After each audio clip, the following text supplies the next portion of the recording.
भारती। सखी सहेली। सभी सखियों सहेलियों को मंजू द्विवेदी और आरती श्रीवास्तव का नमस्कार। कैसी हो आरती? बिल्कुल ठीक। हाँ, देखो गर्मी बहुत पड़ रही थी, लेकिन बीच में अचानक ही थोड़े से मौसम ने करवट ले ली, मिजाज बदला, थोड़ी सी बारिश हो गई और उसे थोड़ी सी राहत हमें मिल गई, ठंडक हो गई, तो अच्छा लगा ज़रा, क्योंकि गर्मी से राहत मिली। बिल्कुल। वैसे जब हमारा सेलफोन हमारे हाथ में होता है ना, तो सभी को बड़ा अच्छा लगता है, सुकून मिलता है क्योंकि लगता है ना कि सारी दुनिया हमारे हाथ में एक क्लिक पे है। और एक पल के लिए भी अगर हमारा मोबाइल हमसे दूर जाता है या फिर किसी कारणवश हम उसका इस्तेमाल नहीं कर पाते हैं, तो मन बड़ा बेचैन हो जाता है। बस ऐसा लगता है कि ना जैसे कि दिल सीने से निकल के बाहर चला गया और अगर ऐसे में अगर हमारा सेलफोन खो जाए तो क्या हो? बस बात ही मत करिए ऐसी, तो शुभ शुभ बोलिए।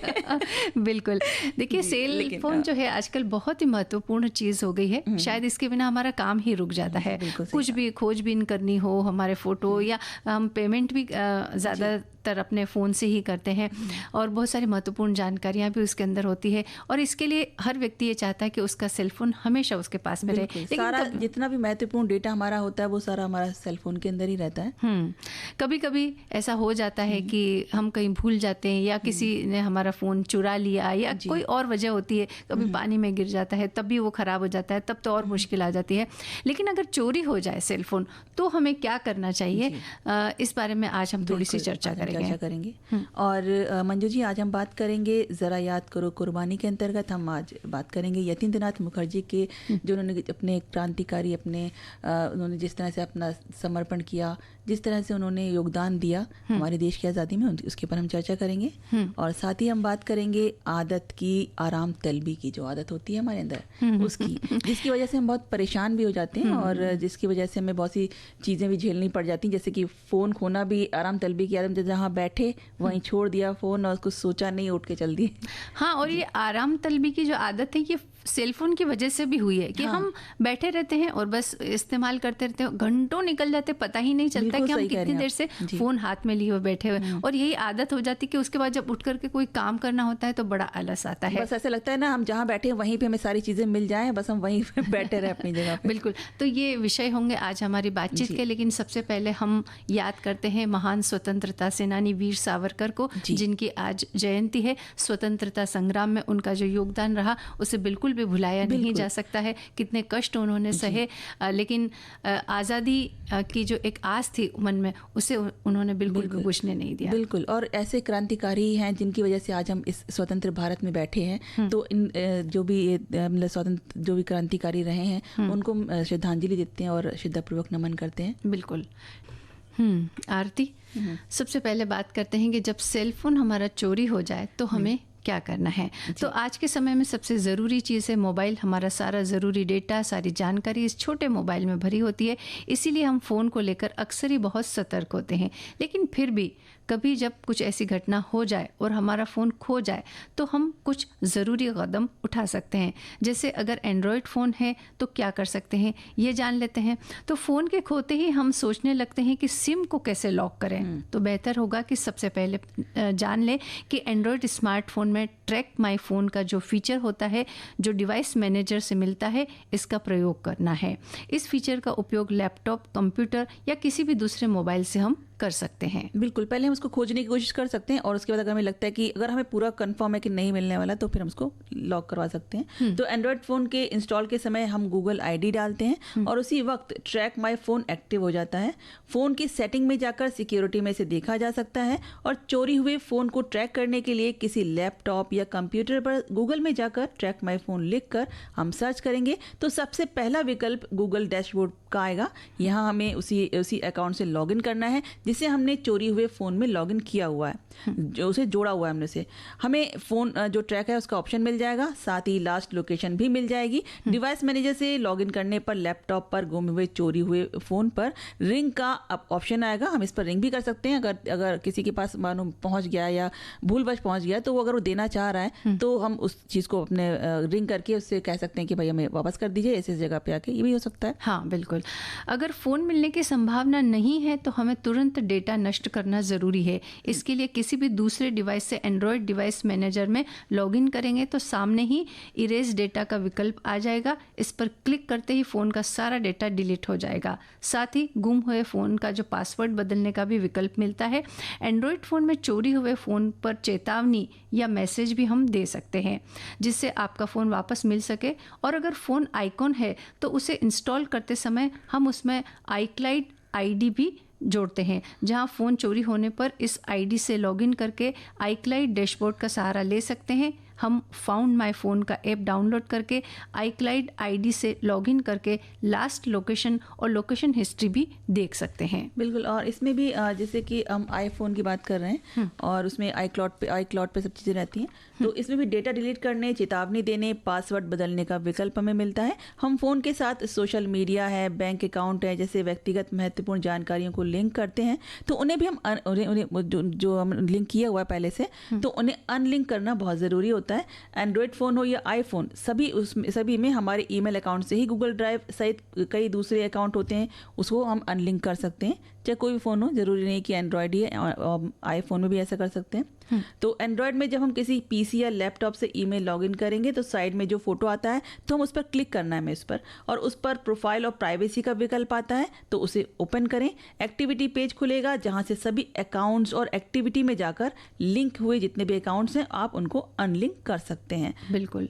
आईफोन के लिए जब किसी दूसरे डिवाइस से iCloud पर लॉगिन करेंगे तो सेटिंग में अकाउंट का विकल्प आएगा जहां से सारे अकाउंट्स को अनलिंक कर सकते हैं। चाहे तो डिवाइस को iCloud अकाउंट से रिमूव कर सकते हैं।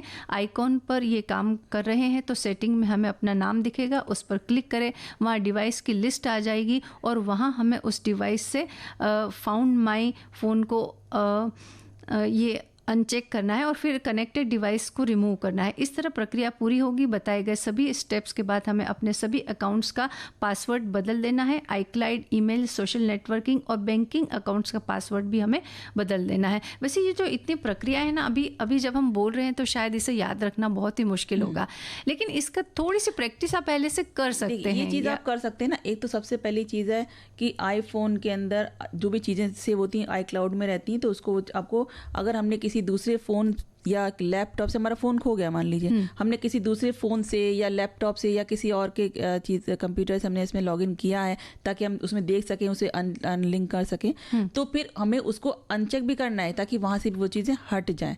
ये नहीं कि हमने वहाँ पे अपना पासवर्ड डाल दिया, अब चलो वहाँ पे सेव कर दिया, तो वहाँ से भी हमें हर चीज़ को हटाना है, तब जाके प्रक्रिया पूरी होती है। ठीक है ना। और इसके बाद ऑपरेटर को कॉल करके तुरंत सिम ब्लॉक कराना ज़रूरी है और हम नया सिम ले सकते हैं। अक्सर लोग फ़ोन खोने के बाद एफआईआर नहीं कराते कि कौन परेशान हो, कौन थाने के चक्कर काटे, सोचते हैं लोग, तो ऐसा करना बहुत गलत होता है। फ़ोन का IMEI जो नंबर होता है वो फ़ोन नंबर के साथ रजिस्टर होता है। ऐसे में चोरी हुए फ़ोन से कोई भी अनैतिक या अवैध काम कर सकता है और उसमें हमें फंसा सकता है।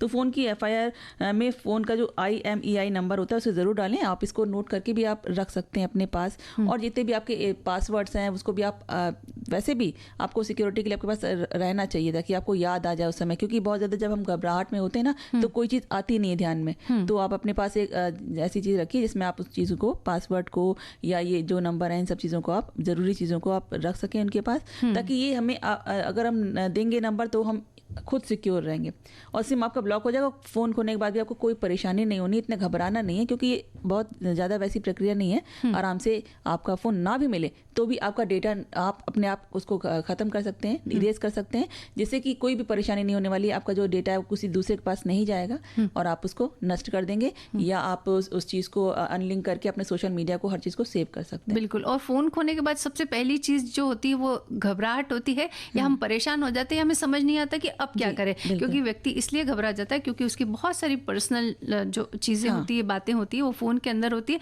और घबराहट इस बात की होती है कि अगर ये सारी चीज़ें किसी और के पास पहुंच गई तो इसका दुरुपयोग हो सकता है और बहुत नुकसान बड़ा हो सकता है। तो सबसे पहले तो शांत रहिए, सोचिए, और जो जानकार व्यक्ति है सबसे पहले उसको संपर्क करके मिलिए, या फिर इन बातों की कुछ जानकारी आप पहले से तैयार करके अपने पास रखें तो अच्छी बात होगी। चलो, तो आप सतर्कता से जल्दी कोई चीज़ आप कदम उठाएंगे तो आपको परेशानी नहीं होने वाली। बिल्कुल। ये जो फ़ोन चोरी की या गुम जाने की जो बात है ना, तो हमारे बहुत सारे साथियों ने अनेक सुझाव दिए हैं या फिर जो बातें उन्हें पता है वो लिख भेजी है। एक हमारे साथी ये बात लिख रहे हैं कि फ़ोन चोरी हो जाता है या कहीं गिर जाता है तो सबसे पहले आपको अपनी टेलीकॉम कंपनी के कस्टमर केयर अधिकारी को कॉल करके इस बात की सूचना देकर अपनी सिम को बंद करवाना चाहिए, क्योंकि अगर आपका फ़ोन किसी और के हाथ में लग गया है तो फिर आपके नंबर्स के सहारे आपको आर्थिक नुकसान पहुंचा सकता है, क्योंकि फ़ोन नंबर से बैंक अकाउंट, आधार कार्ड सभी चीज़ें जुड़ी होती। ऐसे में कोई भी व्यक्ति इसका दुरुपयोग कर सकता है। इसलिए सबसे पहले आपको अपनी सिम को बंद करवाना चाहिए और फिर FIR दर्ज करवानी चाहिए। जी, और हमारे एक श्रोता हैं जो कहते हैं कि मोबाइल चोरी या गुम होने की शिकायत दर्ज कराने के लिए भारत सरकार द्वारा जारी हेल्पलाइन नंबर है 14422 पर कॉल या मैसेज करें। आप CEIR पोर्टल पर भी शिकायत दर्ज करा सकते हैं।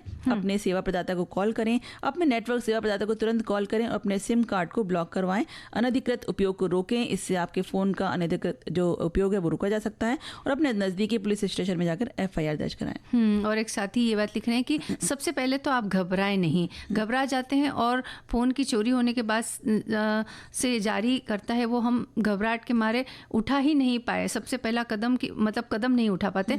पुलिस की रिपोर्ट करें और पुलिस को रिपोर्ट करने में बिल्कुल ना घबराएं और अपने सिम को सबसे पहले ब्लॉक करें। ब्लॉक आप बिना फ़ोन की सिम को भी करवा सकते हैं। साथ ही साथ ज़रूरी है कि जो कुछ वेबसाइट होती हैं जिसमें आपका फ़ोन को ट्रैक किया जाता है, उन वेबसाइट का उपयोग भी कर सकते हैं। आजकल बहुत सारी ऐसी वेबसाइट है जिनके माध्यम से आपके फ़ोन की लोकेशन ट्रैक की जाती है, लेकिन यह तभी हो सकता है जब आपका फ़ोन ऑन हो।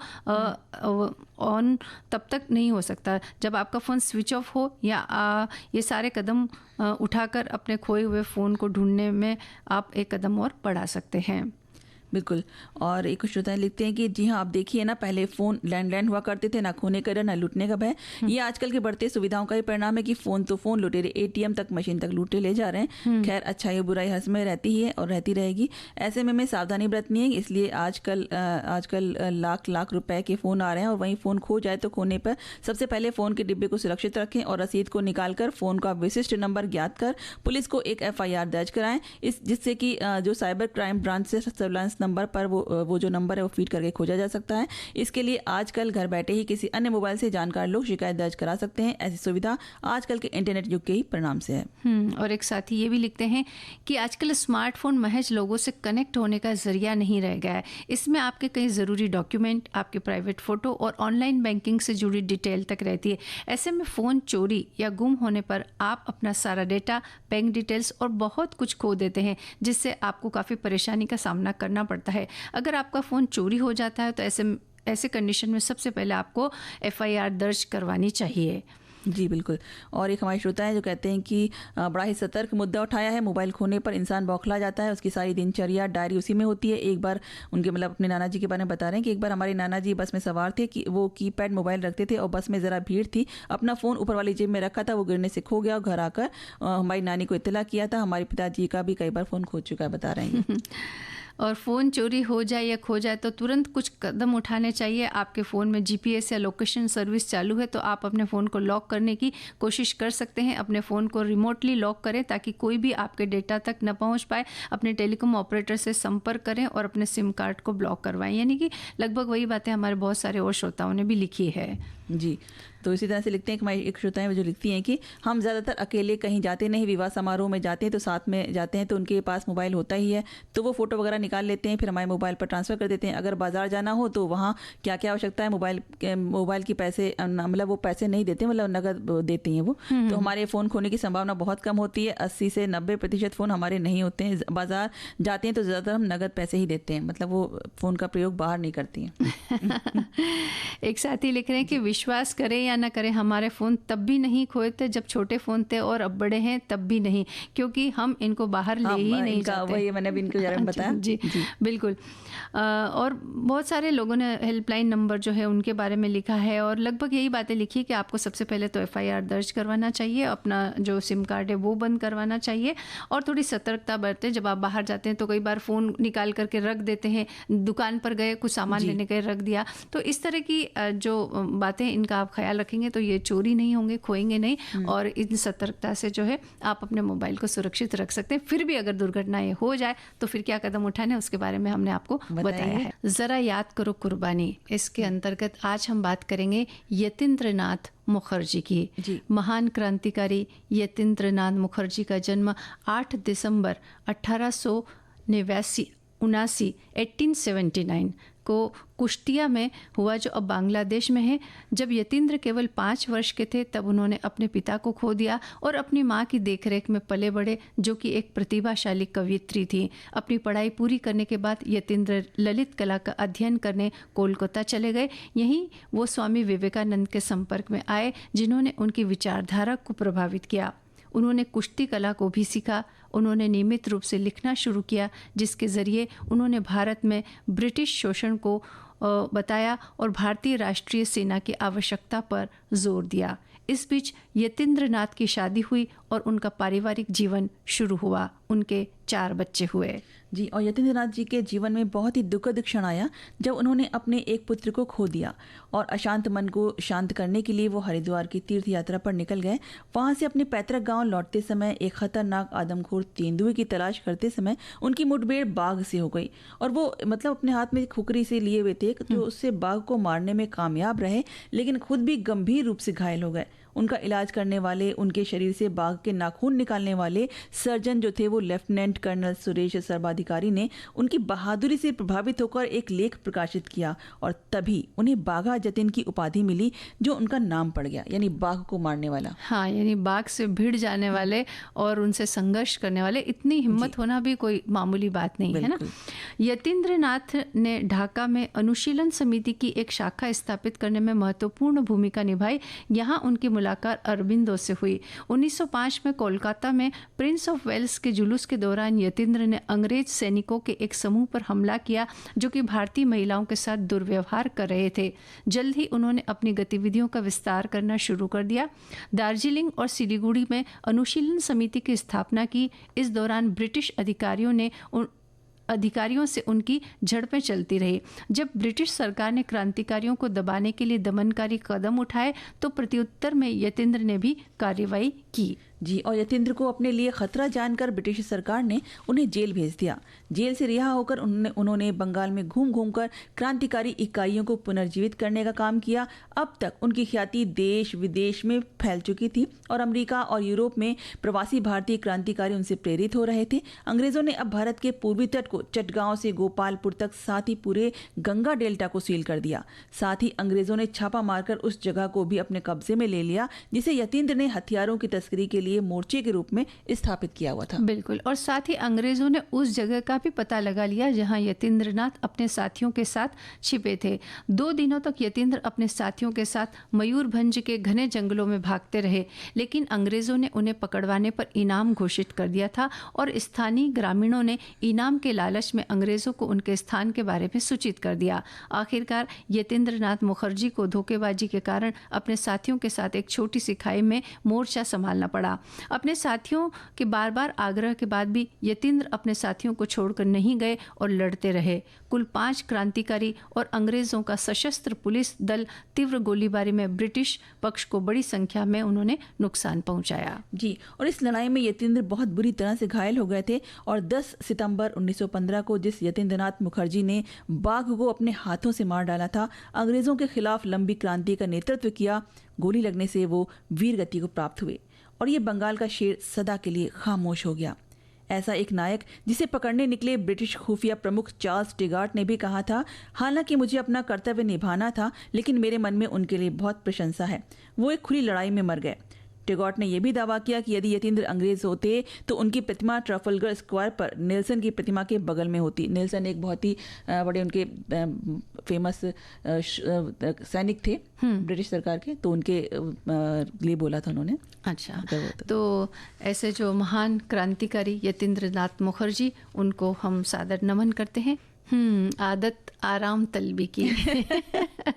वैसे आराम किससे पसंद नहीं होता, सब चाहते तो यही है कि भाई आराम से रहें, आराम करें, कुछ काम ना करना पड़े। लेकिन ये आदत बन जाती है ना मंजू जी, तब ये थोड़ी परेशान करती है कि मतलब फिर आप जो जो एक इंसान एक्टिव रहता है ना, वो हर तरह से सतर्क भी रहता है, हर तरह से उसको पता रहता है कि हमें क्या करना है, आगे क्या हमें कदम उठाना है, क्या नहीं करना है। लेकिन जो आराम तलब होगा वो आराम से बस बैठा रहेगा, सोचेगा सब कुछ हमें उसी जगह मिल जाए। एक्टिव रहना तो एक अलग बात है, लेकिन अगर हम अपने स्वास्थ्य की बात करें तो अगर आप अधिक आराम करेंगे तो आपकी तबीयत खराब होगी। अगर आप अधिक आराम करेंगे, काम नहीं कर पाएंगे, तो आप अर्थोपार्जन कैसे कर पाएंगे, अपने घर का काम यानी घर की व्यवस्था कैसे बना पाएंगे। तो इन सब व्यवस्थाओं को सुचारू रूप से चलाने के लिए काम करना बहुत ज़रूरी है, या शरीर की हलचल बहुत ज़रूरी है। सबसे बड़ी जो चीज़ है वो है स्वास्थ्य। बिल्कुल। और अक्सर ये होता है ना कि जैसे कि जो आराम तलबी की जो आदत है ना, वो हमें बहुत ज़्यादा परेशानियों में डाल देती है। कभी कभी ऐसा नहीं होता कि कोई अचानक से मेहमान आ गया, हम सोचते हैं ना घर की सफाई चलो ठीक है अभी पड़ा रहे तो भी थोड़ी देर में उठेंगे तो कर देंगे, पहले हम थोड़ा सा आराम कर लेते हैं, थोड़ा लेट लेते हैं, बैठ लेते हैं, और इस चक्कर में कुछ होता नहीं है। और अचानक से कोई मेहमान आ गया, उसके बाद जल्दी जल्दी भागो, सारे सामान जो भी हैं दिख रहे हैं आसपास उल्टे सीधे कपड़े पड़े हैं, जल्दी उठा के अलमारी में ठूसो, उसको दराजों में डालो, जल्दी से बंद करो, सब चीज़ें एकदम दिखे कि हाँ घर व्यवस्थित है। और आपने कर किसी एकदम भूल गया, आपको ध्यान नहीं रहा, किसी के सामने खोल दिया अलमारी, सब बड़बड़ा के कपड़े आपके ऊपर। बिल्कुल, यानी कुल मिला के कहने का मतलब ये कि अव्यवस्थाएं हो जाती है अगर हम समय पर काम ना करें तो।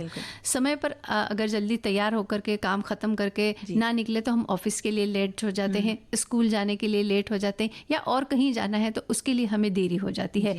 तो ये जो सब चीज़ें हैं, हालांकि आराम करना भी बहुत ज़रूरी है कि जब आप दिन भर काम करते हैं तो एक नियत समय होता है, यानी कि रात के 10 या 11 बजे उस समय आपको आराम करना भी बहुत आवश्यक है। 6 घंटे की नींद लेना बहुत ज़रूरी है। लेकिन कुछ लोगों को आदत होती है कि कहीं भी बस सिर टिकाया नींद आ गई, चाहे वो बस में हो, चाहे कहीं और जा रहे हो, या कई बार तो ऑफिस में भी ऐसा होता है कि नींद आ रही, ऐसा सिर टिकाया कुर्सी के ऊपर और नींद आ जाती। उससे आपकी छवि भी खराब होती है, क्योंकि ऑफिस हम जाते हैं काम करने के लिए, या फिर स्कूल जाते हैं हम पढ़ाई करने के लिए।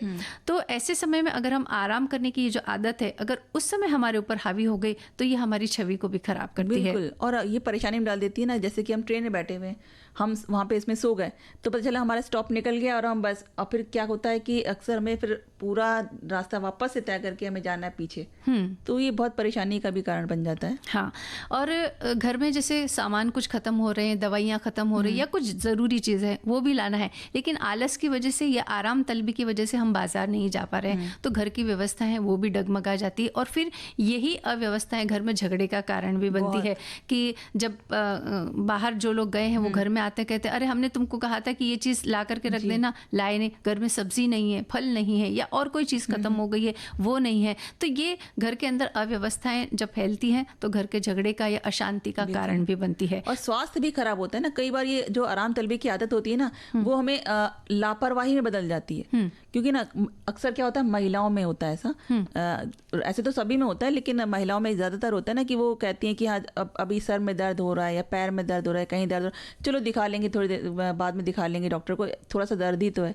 वो दर्द बढ़ते बढ़ते जब तक उनकी परेशानी इतनी ज़्यादा नहीं बढ़ जाती कि उनको एडमिट ना करना पड़े या बहुत ज़्यादा दवाइयाँ ना लेनी पड़े, तब तक वो जाती नहीं है। अगर वही चीज़ अगर पहले ही जब शुरू है तभी आप दवाई ले लें या डॉक्टर को दिखा लें, तो डॉक्टर बताएगा कि क्या परेशानी है, उस हिसाब से दवाई देगा, आप ठीक हो सकते हैं। ये लापरवाही का एक उदाहरण है, ऐसे ले लिया कहीं से, ये चीज़ नहीं करना चाहिए। अपने आप अपना इलाज मत करिए, खासकर चलो घरेलू चीज़ें आप कर सकते हैं, लेकिन आप जो एलोपैथिक दवाइयाँ उनको मत लीजिए अपने आप। बिल्कुल, ये एक लापरवाही का उदाहरण है कि अपने प्रति लापरवाही ना बरते। हालांकि अधिकतर महिलाओं को ऐसा होता है कि घर के काम, बच्चों को संभालना, उनकी जिम्मेदारियां कुछ ज़्यादा होती है, इस वजह से वो अपने प्रति लापरवाह हो जाती है। अपने कामों को लेकर के उन्हें लगता है मैं बाद में कर लूँगी, पहले इन चीज़ों को देख लूँ। इस चक्कर में ऐसा हो जाता है कि वो खुद के स्वास्थ्य के प्रति थोड़ी लापरवाह हो जाती है, लेकिन ऐसा नहीं करना है हमें, तब भी हमें सतर्कता बरतनी है। और जब ठंड के मौसम की अगर हम बात करें तो ठंड के मौसम तो ऐसा होता है कि रजाई से बाहर निकलने का मन ही नहीं करता है, और सब ये सोचते हैं कि चादर ओढ़ के रजाई ओढ़ करके बैठे रहो और बैठे बैठे जो काम हो सके कर लो। लेकिन तब भी हमें सतर्कता रखना ज़रूरी, या उठ करके बाहर निकलना है, अपना काम करना है, वो भी ज़रूरी। तब भी ऐसा नहीं कि ज़रूरत से ज़्यादा बॉडी आपकी एक्टिव भी बनी रहेगी और जो ब्लड सर्कुलेशन है वो अच्छे से बना रहेगा ना, तो आपको इतनी ज़्यादा सर्दी लगेगी भी नहीं जब आप बाहर निकल आएंगे रजाई से। हमारे बहुत सारे साथियों ने बातें लिखी है कि एक साथी लिखते हैं कि आराम करने की आदत को कुछ तरीकों से बदला जा सकता है। स्वस्थ भोजन, व्यायाम और पर्याप्त नींद लेना आराम करने की आदत को कम करने में मदद करता है। आराम करने के बजाय काम पर ध्यान केंद्रित करें और अपने लक्ष्यों को प्राप्त करने के लिए प्रयास करें। यदि आप आराम करने के बजाय कुछ और करना चाहते हैं तो अपनी आदतों को बदलें। उदाहरण के लिए, यदि आप आराम से लेटने की जगह योग या व्यायाम करने की आदत डालते हैं तो ये मदद कर सकता है। आराम करने के लिए समय निर्धारित करें। आप अपने दिन में कुछ समय आराम के लिए निर्धारित कर सकते हैं, लेकिन इसका मतलब ये नहीं कि आपको दिन का अधिकांश समय आराम में ही बिताना चाहिए। यह जानने के लिए कि आप कितनी बार आराम करते हैं, अपनी आदतों को ट्रैक करें। यह आपको अपनी आदतों को बदलने में मदद कर सकता है। जी, और एक श्रोता है जो एक कविता के माध्यम से समझा रहे हैं कुछ, तो आराम की चादर ओढ़ी जो मैंने, सपनों की आंखें नम हो गईं, जिन राहों पे जाना था दिल ने वो राहें भी अब कम हो गईं, सहूलियतें जब सांसों में आई मेहनत ने मुड़कर देखा नहीं, जो आग थी सीने में जलती वो राख हुई पर चीखा नहीं, हर रोज बहाना बनता गया कह के कि आज टलता गया, जो जोश कभी जुनून था मेरा वो धीरे धीरे ढलता गया, तब जाना मैंने सच्चाई ये आराम नहीं बस फांस है, ये आराम तलबी वो जाल है जो काटे सपनों की सांस है, अब तो ठानी जागूंगा मैं, हर पल कुछ कर जाऊंगा मैं, आराम नहीं अब काम ही धर्म, यही मेरा संकल्प कर्म। क्या बात है, क्या बात है, बड़ी अच्छी कविता। एक साथी लिख रहे हैं कि जब आराम तलबी की आदत लग जाए तो घर में देखा देखी औरों को भी आदत लगने में देर नहीं लगती। बैठे बैठे फरमाइशों के दौर शुरू हो जाते हैं। बच्चे भी ऑर्डर पेश कर देते हैं, जैसे होटल में हो, एक गिलास पानी खुद से पीना मुहाल, जो मुस्तैदी से काम करता है उसको ही सब काम बताते रहते हैं। ऐसे में सबको ना कहने की पहल करने से सब समझ जाएंगे ज़्यादा ऐश नहीं, अब खुद से काम करने होंगे। और आरती, यहाँ मैं एक बात ज़रूर कहना चाहती हूँ कि माता पिता अपने बच्चों को इस तरह की आदतें ना डालें, है ना। अक्सर माता पिता अपने बच्चों से बहुत ज़्यादा प्यार करते हैं और उस प्यार को जताने के चक्कर में वो ऐसा करते हैं कि हर चीज़ वो बच्चे को हाथ में ला करके देते हैं, कोई काम तो उन्हें बताते ही नहीं। लेकिन ऐसा करके माँ बाप अपने बच्चों के साथ दुश्मनी कर रहे हैं, क्योंकि जब बच्चे बड़े होंगे, एक बाहर के जीवन से जब उनका सरोकार होगा तब क्या होगा, तब तो कोई उन्हें मदद करने वाला नहीं है। और आजकल अधिकांश बच्चे पढ़ने के लिए बाहर जाते हैं, नौकरी के सिलसिले में बाहर जाते हैं। अगर उनको ऐसी आदत हुई कि उनको काम करने की बिल्कुल आदत नहीं, तो ये उनके लिए परेशानी का सबब उन्हें मजबूत बनाइए ताकि वो अपने आप अपने पैर पे खड़े हो सकें, सब चीज़ों को झेल सके, परेशानियों को में किस तरह से हमें डील करना है वो सीख सके। हाँ, और उनसे छोटे छोटे काम करवाइए। बिल्कुल, लाड़ प्यार के चक्कर में ऐसा नहीं कि बच्चों को बिठा के रखे, जैसे उनकी उम्र थोड़ी ठीक ठाक हो जाए तो छोटे छोटे काम उनसे करवाइए, ताकि उनको काम करने की एक आदत भी होगी और दूसरा उनका अनुभव भी होगा। क्योंकि कई अधिकतर बच्चों को मैंने देखा कि किसी भी काम का उन्हें अनुभव नहीं है, इसके लिए वो निर्णय ले ही नहीं पाते हैं कि क्या करना है क्या नहीं करना है। तो इस बात का भी हमें ख्याल रखना है। एक हमारे साथी ने लिखा है कि आराम की आदत एक ऐसी प्रवृत्ति है जिसमें व्यक्ति अपने जीवन में शांति, सुख और संतुष्टि को प्राथमिकता देता है। इसमें तनाव मुक्त रहने, अपने शौक पूरे करने और जीवन को आनंद पूर्वक जीने की इच्छा शामिल होती है। ये आदत व्यक्ति को जीवन की चुनौतियों का सामना करने में मदद करती है और उसे अधिक सकारात्मक और ऊर्जावान बनाती है। बिल्कुल। एक हमारे श्रोता लिखते हैं कि आदत आराम तलबी की, भाई आदत तो आदत है और यदि लग गई तो फिर कहने ही क्या। वैसे कहा गया है कि आलस्यो ही मनुष्याणाम शरीरस्थो महान रिपु। तात्पर्य यह है कि मनुष्य के शरीर में स्थित आलस्य ही मनुष्य का सबसे बड़ा दुश्मन है। इसके द्वारा ही आलस और प्रमाद का जनन होता रहता है और हम उसके ही अभ्यस्त हो जाया करते हैं और ईश्वर को पुकारते रहते हैं। तभी तो कहा गया है कि दैव दैव आलसी पुकारा। इसलिए इस आलस में पढ़कर आराम तलबी की आदत में स्वयं को न डालते हुए अपने काम में लगे रहें और जीवन को यापन करते हुए अपने जो आयु है उसका सही उपयोग करें। वैसे बातें तो बहुत सारी लिखी है हमारे साथियों ने, लेकिन कुछ जो है सीमित हमें पढ़ना होगा। एक साथी लिख रहे हैं कि ये जो आदत, ये विषय जो है बहुत मज़ेदार है। कुछ लोग छोटा सा काम करते हैं, अरे थक गए, थोड़ा सा आराम करने दो, इतना काम नहीं किया। एक छोटे से काम में ही आदत कुछ लोगों की होती है। ये ना इंसान को बिगड़ने का काम करती है और साथ ही साथ रिश्ते भी खराब करती है और साथ ही साथ इंसान को आलस की ओर ले जाती है। छोटे छोटे बाद में आराम के कारण और ये इतना नुकसान दे जाते हैं कि आप इतने आलसी हो जाते हैं कि एक वक्त के बाद कोई काम ही नहीं कर पाते हैं और अपने आराम की आदत का की वजह से छोटा सा काम भी नहीं कर पाते हैं, थक जाते हैं। तो एक हमारे जो श्रोता हैं वो लिखते हैं कि आराम तलबी, इसे आराम को तलब करना या झपकी भी कह सकते हैं। गुजराती में इसे जोलू कहा जाता है, जो बिन समय खासकर दोपहर के भोजन के बाद लिया जाता है। रात के समय पूर्ण रूप से जो ली जाती है उसे नींद कहा जाता है और दोपहर के लंच के बाद लिए जाने वाली छोटी नींद को, जिसे हम झपकी कहते हैं, ये आदत मुझ में है। ये कहने में कोई अतिशयोक्ति नहीं। भोजन करने के बाद पाचन के लिए कार्यरत अंगों को लहू की जरूरत पड़ती है, तब मस्तिष्क तक जो आराम मिलता है उसे छोटी नींद या झपकी कहा जाता है। वैसे झपकी सभी लोग नहीं लेते, मगर मेरे जैसे सेवानिवृत्त वरिष्ठ लोग जरूर लेते हो। देखो आज आरती ना कुछ रेसिपी बताने का भी आज दिन है, तो हमने कहा था कि भाई बेसन के व्यंजन आज हम बनाना बताएंगे। हमारे बहुत सारे श्रोताओं ने भी बहुत सारी रेसिपी लिखकर भेजी। एक साथी ने स्वादिष्ट बेगुनी की रेसिपी लिख करके भेजी। बेगुनी यानी बैंगन जो होता है ना, उसके पकोड़े। तो सामग्री जो चाहिए वो है बेसन 250 ग्राम, गोल बैंगन 2, नमक स्वादानुसार, लाल मिर्च आधा टीस्पून, कलौंजी हाफ टी स्पून, अजवाइन हाफ टी स्पून और 1 टीस्पून चावल का आटा। अब बनाना कैसे ये बताते हैं कि बैंगन को धोकर आगे और पीछे का जो हिस्सा है वो निकालकर बैंगन को गोल गोल पतला पतला काट लें। अलग बर्तन में बेसन में पानी मिलाकर घोल तैयार कर उसमें नमक, मिर्च, कलौंजी, अजवाइन मिला लें और अंत में चावल का आटा मिलाएं। अब इस घोल को 15 से 20 मिनट छोड़ दीजिए। ध्यान रहे घोल बहुत अधिक पतला ना हो।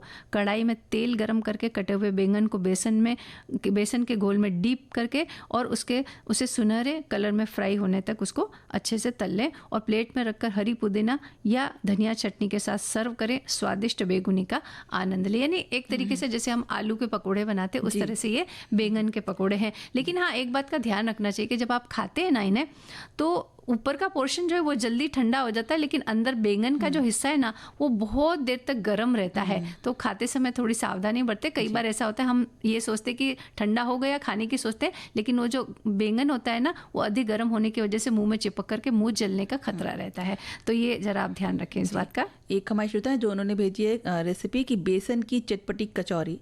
इसके लिए हमें चाहिए 1 कप बेसन, सौंफ और जिसमें चाहिए मैं आधा चम्मच सौंफ चाहिए, हल्दी 1 चुटकी और कुटी हुई लाल मिर्च, 1/4 चम्मच धनिया का पाउडर, 1 चम्मच अचार का मसाला, 1 चम्मच नमक और जो नमक है वो स्वादानुसार है। अचार का मसाला 1 चम्मच चाहिए, नमक स्वादानुसार चाहिए, घी 1 बड़ा चम्मच, तेल तलने के लिए चाहिए। अब एक बाउल में आटा ले लीजिए, उसमें अजवाइन, नमक, कलौंजी और घी डाल लीजिए। फिर इसे नरम आटा गूंथ कर कुछ समय के लिए अलग रख दीजिए, यानी सेट होने के लिए। दूसरी तरफ स्टफिंग बनाने के लिए एक पैन में 1 चम्मच तेल गरम करें, उसमें हींग, जीरा और सौंफ डालें। फिर बारीक कटे प्याज और हरी मिर्च डालकर कुछ सेकंड तक उसे भून लीजिए। अब उसमें 1 कप बेसन डालें और 2 मिनट तक उसको भून लीजिए। फिर इसमें बारीक कटी हुई लाल मिर्च, धनिया पाउडर और अचार मसाला डालकर अच्छी तरह से मिलाते हुए पकाइए। 2 मिनट पकाने के बाद गैस बंद कर दीजिए और उसमें हरा धनिया डालकर मिला लीजिए। इसके बाद गुथे हुए आटे की लोइयां बनाइए, हल्का सा बेल लीजिए। फिर तैयार बेसन की स्टफिंग की एक बॉल बनाकर बीच में रखें और चारों तरफ से बंद करके फिर से एक बॉल बना लें। फिर इसे पूरी के आकार में बेलें। गरम तेल में कचौरियों को डीप फ्राई करें जब तक कि वो सुनहरी और कुरकुरी ना हो जाए। तैयार कचौरियों को आलू की सब्जी या चटनी के साथ आप परोस सकते हैं और खा सकते हैं। और मंजू जी एक बहुत ही अच्छी सी मीठी सी, क्योंकि हम लोगों ने नमकीन बता दिया, एक मीठी सी रेसिपी है बेसन की गुड़ वाली बर्फी। अच्छा, इसके लिए चाहिए हमें 2 कप बेसन, 1 कप गुड़ बारीक कटा हुआ कद्दूकस करा हुआ, 2 चम्मच सूजी चाहिए, 1/4 चम्मच पिसी हुई इलायची, 1 कप घी, आधा कप बारीक कटे ड्राई फ्रूट्स। अब विधि जान लेते हैं। सबसे पहले बेसन को कढ़ाई में डालकर भून लेंगे सुनहरा होने तक। अब घी डालकर मिक्स कर लीजिए और भूनेंगे वापस से इसको। अब 2 चम्मच सूजी डाल देंगे, अच्छे से भून लेंगे। अब कटा हुआ गुड़, पिसी इलायची और बारीक ड्राई फ्रूट्स निकाल लेंगे। इन सभी सामग्री को बेसन में डाल देंगे, अच्छे से मिक्स करेंगे जब तक गुड़ पिघल जाए। और अब घी लगी ट्रे में डालकर उसको सेट कर लेंगे। 5 मिनट के बाद चाकू से कट लगा लेंगे। ठंडा हो जाए तो पीस निकालकर आप उसको खा सकते हैं और तैयार है स्वादिष्ट बेसन की बर्फी। अच्छा, बेसनी पनीर भुर्जी ये बता देते हैं। 100 ग्राम पनीर, 2 चम्मच बेसन, 1 कटोरी बारीक कटा प्याज, 2 टमाटर बारीक कटा हुआ, 5 से 6 लहसुन बारीक कटा, नमक स्वाद अनुसार, आधा कटोरी दही, 1 चम्मच धनिया पाउडर, 1 चम्मच हल्दी, 1 चम्मच लाल मिर्च, आधा चम्मच कसूरी मेथी, 1 चम्मच कश्मीरी लाल मिर्च, 1 चम्मच तेल और आधा चम्मच बटर। ये सामग्री है। विधि: दही में हल्दी, मिर्च और धनिया पाउडर मिक्स करें। तेल में बेसन को भुनें, उसमें कश्मीरी लाल मिर्च और कसूरी मेथी को भी हल्का सा भुनें। दही के मिश्रण में भुना हुआ बेसन मिक्स करें। बटर मेल्ट करें और कटा लहसुन भुनें। प्याज भुनें और टमाटर को भी नमक डालकर गलने तक भुनें। जब प्याज टमाटर की ग्रेवी तैयार हो जाए तो दही बेसन का मिश्रण डालें और अच्छे से मिक्स करें। पनीर को मैश करके डालें और मिक्स करें। टेस्टी बेसनी पनीर भुर्जी रेडी है। बहुत बढ़िया। और इसके अलावा और भी कई सारी जो है रेसिपी श्रोताओं ने लिख करके भेजी है, लेकिन सब रेसिपी को शामिल करना थोड़ा सा मुश्किल होगा। ब्रेड के बेसनी कटलेट ये भेजी है, बेसन की चटपटी कचौरी, और इसके अलावा बेसन की अरबी है, दही बेसन के सैंडविच है, और बेसन आलू का चटपटा स्वाद, और बेसन की खीर, और इसके अलावा बेसन पोहा कटलेट। यानी कितनी सारी रेसिपी लिखकर भेजी। तो हम सभी श्रोताओं को धन्यवाद देते हैं। आपकी सारी रेसिपी हमने पढ़ी ज़रूर है और इसका उपयोग हम भी करेंगे। लेकिन अब घड़ी की तरफ जब हमने नज़र डाली तो समय पूरा होने को है। आज्ञा दीजिए कार्यक्रम समाप्त करने की। आप सभी को मंजू द्विवेदी और आरती श्रीवास्तव का नमस्कार। सखी सहेली कार्यक्रम की प्रस्तुतकर्ता अनुश्री पाठक। विविध भारती